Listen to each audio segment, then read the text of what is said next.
Hello new parents and my lovely viewers, welcome to মা বাচ্চার care.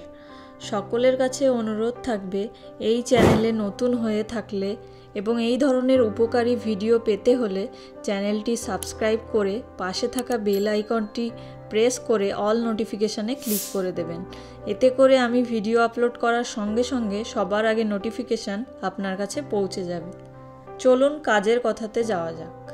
After delivery একজন মায়ের অনেক যত্নের প্রয়োজন হয়, যা আগের ভিডিওতে আলোচনা করেছি। আজকের আলোচনার বিষয় হলো কোন কোন কাজ থেকে বিরত থাকবেন। চলুন দেখে নিই। সিজারের মতো একটা বড় ধকল গেছে মায়ের শরীরের উপর থেকে, তাই সুস্থ হতে কিছুটা সময় তো লাগবেই। পাশাপাশি আপনাকে কিছু কিছু বিষয়ে সতর্ক থাকতে হবে, সেগুলো চেষ্টা করবেন এড়িয়ে চলার। যেমন ধরুন, সিঁড়ি দিয়ে ওঠানামা বা খুব জোরে চলাফেরা একদম উচিত নয়।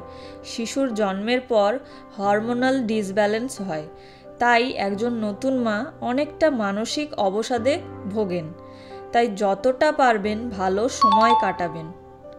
বন্ধু বান্ধবের সাথে হোক, পছন্দের মানুষজনদের সাথে হোক, যেখানে আপনার মন ভালো থাকবে সময় কাটান সেখানে। মন ভালো থাকলে ক্ষতস্থানটা সারিয়ে তুলতে মানসিক শক্তিও সঞ্চয় হবে।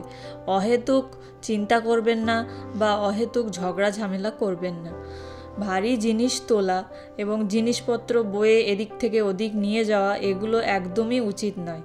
চিকিৎসকদের মতে খুব বেশি হলে 3 মাস এগুলো মেনে চলা উচিত, না হলে ক্ষতস্থানের পেশিগুলোতে চাপ পড়ে যায়, ক্ষতস্থান সারতে দেরি হবে।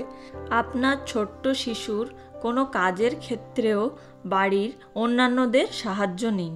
চিকিৎসকদের মতে আপনার শিশুর থেকে বেশি ভারী কিছু তোলা উচিত নয় এই সময়, এবং এই সময় যৌন মিলন থেকে বিরত থাকুন, কারণ পেলভিক অঙ্গগুলোতে চাপ পড়ে যৌন মিলনের ফলে, যার ফলে বড়সড় ক্ষতি হতে পারে মায়ের শরীরে। হাঁচি কাশিও সাবধানে দিতে হবে। চিকিৎসকদের মতে হাঁচি বা কাশি পেলে আগের মতো দেওয়া যাবে না। চেষ্টা করবেন সাবধানে থাকার, না হলে ক্ষতস্থানে ব্যথা হতে পারে। এইভাবে সব কিছু মেনে চললে দ্রুত ক্ষতস্থান সেরে উঠবে। তারপরও রক্ত মাংসের শরীর আমাদের, সব কিছুর পরও শরীর সাথ নাও দিতে পারে। তাই চলুন জেনে নিই কোন কোন বিষয় খেয়াল রাখতে হবে বা কোন কোন লক্ষণ দেখলে দ্রুত ডাক্তারের শরণাপন্ন হতে হবে। ক্ষতস্থানে ইনফেকশন দেখা দিলে বা ধরুন কোনো রস হচ্ছে এমনটা মনে হলে দ্রুত চিকিৎসকের কাছে যাবেন। এছাড়া কাটা জায়গা থেকে লাল হলে, তারপর যোনিপথ দিয়ে কোনো দুর্গন্ধযুক্ত তরল খরিত হচ্ছে কি না সেগুলো খেয়াল রাখুন, বা রক্তপাত, এই সব সিমটমগুলো দেখলে যত দ্রুত সম্ভব আপনার চিকিৎসকের নিকট যান। জ্বরও হতে পারে। এই সময় বাড়িতে নতুন সদস্য আসার আনন্দে বাড়ির সকলে, এমনকি মা নিজেও সব কিছু ভুলে তার শিশুকে নিয়েই মেতে থাকেন, তাই নিজের প্রতি খেয়াল রাখা হয়ে ওঠে না। তাই শিশুর বাবা এছাড়া বাড়ির অন্যান্যরা মায়ের শরীরের দিকে, পাশাপাশি মায়ের মানসিক অবসাদের দিকে অবশ্যই একটু নজর রাখবেন। কোনো কিছু অতিরিক্ত ভালো না, তাই সব সময় সাবধানে থাকতে হবে।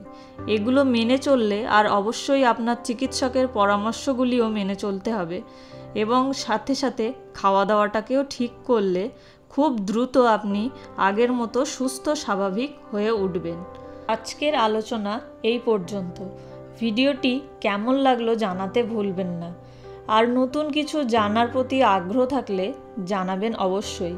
যথাসাধ্য তথ্য দেওয়ার চেষ্টা করব। দেখা হবে নতুন কোনো ভিডিওতে নতুন কোনো তথ্য নিয়ে। ভিডিওটি আপনার উপকারে এলে অবশ্যই লাইক, কমেন্ট, শেয়ার এবং সাবস্ক্রাইব করতে ভুলবেন না।